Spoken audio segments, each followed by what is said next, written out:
Hear ye, you are the government until you're not.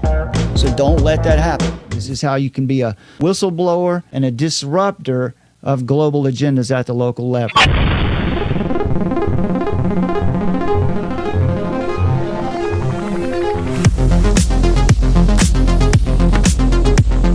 America is a republic if you can keep it.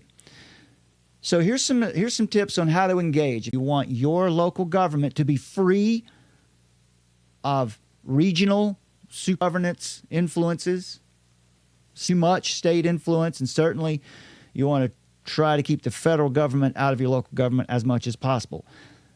The reason, all the problems that we saw with FEMA over the last year and what happened with, after the hurricane, that is because local governments were dependent on FEMA, and they couldn't even really react to help their people when something really bad happened.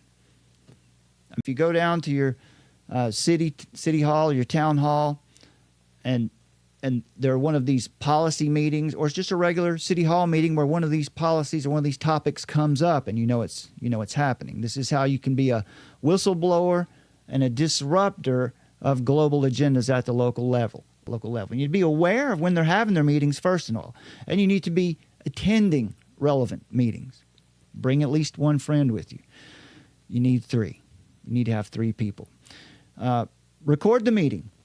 Make sure you check your local laws to see if it's okay for you to record it, audio, video, but get some record of what's going on in there. Submit public records requests on funding, emails, planning documents. Tell them you want to see what they're doing. Share what you find on social media. Make flyers. Tell other people about it. Tell the people at church. Tell local press in your area who are implementing climate action or resilience or smart growth initiatives. Look for local adoption of these terms: 2030, Agenda 21, Sustainable Development, Equity, Inclusivity, Walkable Cities. One of the things that's really that is really tied to Agenda 21, Sustainable Development, United Nations, is invited in. Go to those things and see what they're saying. Find out what's going on. Look for these terms: mixed-use human settlement, equity in infrastructure, regional stakeholder consensus. Be vigilant for these and research these organizations, specifically this one. We call it ICLE. ICL, what to look for. Of course, understand the Delphi method, how a lot of these visioning sessions and planning meetings, it's how they're run. They'll let you speak for 2 minutes or 3 minutes, and that's it. But this is why you go with resistance. Go ahead. I was just going to say, yeah, I didn't remember exactly what you were talking about, but I'm so glad you're going through this. Yeah. And if you go like further down, there's also more tips that are really good too. And right here's the original too, just so you guys know. This is the original. This is a link to the original Agenda 21 Earth Summit, United Nations Program of Action from Rio from 1992. This is where it started. If anyone ever tells you that you're crazy, this thing doesn't exist, it's just, well, we've got the book right from the United Nations. This book, Program of Action, it's got all of these policies, all of these. It's an early example of what would become known as the Sustainable Development Goals later, but it has way more detail about how it's done at the local level, and you can download it right here and have this PDF for yourself. I'll just click on it. Well, it's a download. Yeah, anyway, you can do that. Okay, yeah, so it would go again. Attend your local meetings, but don't just watch. Go to city council, zoning board, and planning commission meetings. Look for these visioning sessions. Community stakeholder meetings, often where pre-written United Nations aligned policies are presented. Make sure you're taking notes. Record them if you're allowed. You need to make sure that you ask beforehand. Now, some people will tell you that you can't, but you need to check your local laws and policies, because some people tell you can't, and just because they don't want you to. But you should be allowed to record things in public. Generally, you can, all right? Here are some talking points for you to remember, okay? Now, this is, I think, probably be a good idea to drop this particular article. Actually, you know what we can do, Summer? Well, it's already in the article that we put out today. All of this stuff? Yeah, this article is linked in there, but yeah, we can put it on the video You know also. how right here, that little link that you can click and it'll start. Yeah, it'll start. Maybe we can. Anyway, yeah, we could throw a link in the description here. So here's some more advice for you. Know what to say. But most of the time, if it's one of these policies, it will have already been written by a non-governmental organization and just handed down to a town manager or a city councilman or something. And then they'll just enter it into the record. And where did it come from? Was it developed locally or modeled after United Nations, World Health, non-governmental organization templates? Again, who funded it? Are there external grants or NGO partnerships pushing these changes? There's just some questions that you can ask. Calmly, confidently. What impact does this policy have on private property rights?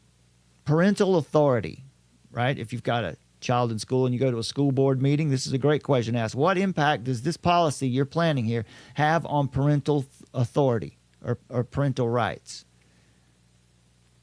They might look at you like you're crazy.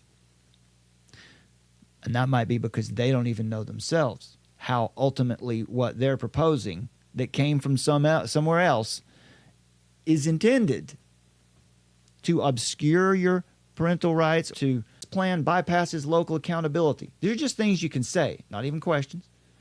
This appears to mirror international frameworks without public consent. Or how about weeding sources and external influence? Again, show us who's paying for this. Is it coming from our tax dollars, or is it coming from a federal grant or a United Nations non-governmental organization grant? That's how, again, people got in trouble when the hurricane last fall, because local governments had become so consumed with writing for grants from FEMA that they spent more time doing that than they did planning for actual emergencies. Because they can get millions and millions of dollars from FEMA, build a new fire station, build a new hospital or rescue squad, or get new trucks, get new rescue equipment. But then there's always the catch, right? When the disaster strikes, you're not allowed to ask for help from anyone else. You have to wait on FEMA. You can even say something like this: if things are so, there's a sense of policy and control there. No, that's governance. That's rudimentary. That's not a great explanation, but it's generally how it works. Government is something different, right? You're a part of the government. Governance is something that happens to you. Human settlements, what are those? Make them define what a human settlement is. What does it actually mean in policy terms? Use their language against them. Say things like, I'm concerned that this plan undermines the local voice. Always remember, again, we can't say this too many times, national sovereignty is defended first by citizens who are protecting their local autonomy. Keep your tone polite but firm. Remember that ultimately we're representing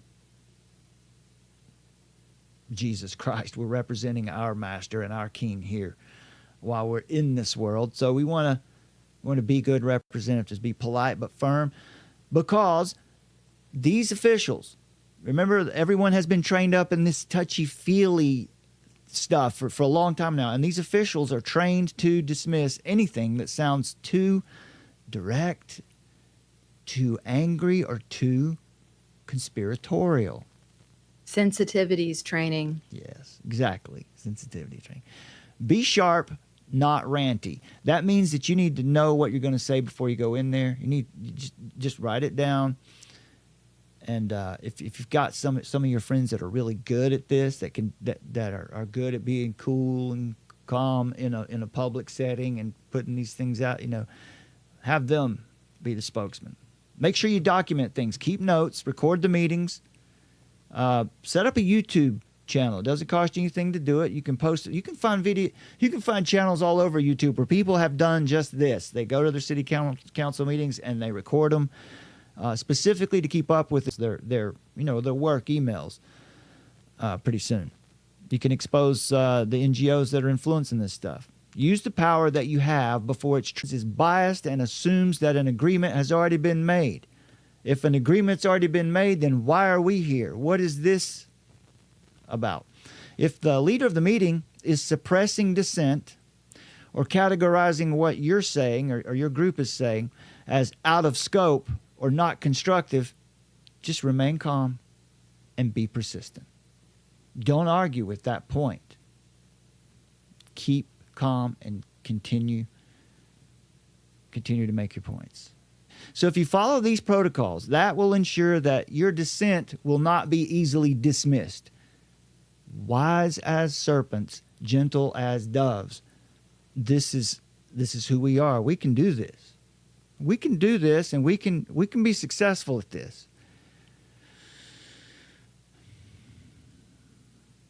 Don't fall for their suppression techniques. Plan carefully and outsmart them at their own game. They're not smarter or more powerful.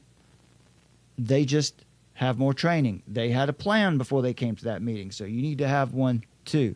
Even if you don't win every battle, and this is an important one because you won't win the first one. You won't win. Maybe you won't win many. Maybe you'll win them all. I don't know. But the point is, the presence of a coherent resistance can be enough to dissuade any future infiltration of these sustainability projects and policies. All right, you can also form a counter coalition. In other words, these people who are aware and interested and eager to prevent this from happening in your area, stay in contact. Start a Facebook group or just meet in person. I think that's so much better. Invite speakers. For example, how about this? Invite speakers to come to your hometown. Invite speakers who know something about technocracy and smart cities and digital ID. Invite speakers who know how to wake people up with context to come to your town or to your church and to speak to you. Don't hesitate to contact us if you want someone to come speak to your local group or your church or your business or your local government or whoever. Don't hesitate to contact us. You can reach us at hello@armoroftruth.net. Look, if you can just help us to get there and help us to get there and get home, we're happy to come and do whatever we can to help out. We would come to speak to your local groups about these policies and help you form an informed and confident resistance to the local tyranny. Again, there it is. I said it there too. If you can get us there and help us get home, then we will give your group our best and put it on the record. So remember, again, global policy is enforced locally. You can't vote out the World Health Organization, but you can vote out your mayor. And you should, if he is into that, or she. The battle for freedom is here. It's at the zoning board, it's in the school district, and at the city council. Local is the battlefield. Globalists want you to watch Geneva or D.C. while they capture your town. So be a whistleblower. Become a watchman. Speak up. Record, organize, and never forget, you don't need to be a majority to change a city. Even a remnant of awake and brave citizens can have a strong effect. And I think we should give proper credit to the late Rosa Koire, who much of this is straight from her book, where she explains the problem in the first half, and in the whole second half, she's talking to you about solutions, about how to block this stuff. Hear ye, you are the government, until you're not. So don't let that happen. This is how you can be a whistleblower and a disruptor of global agendas at the local level.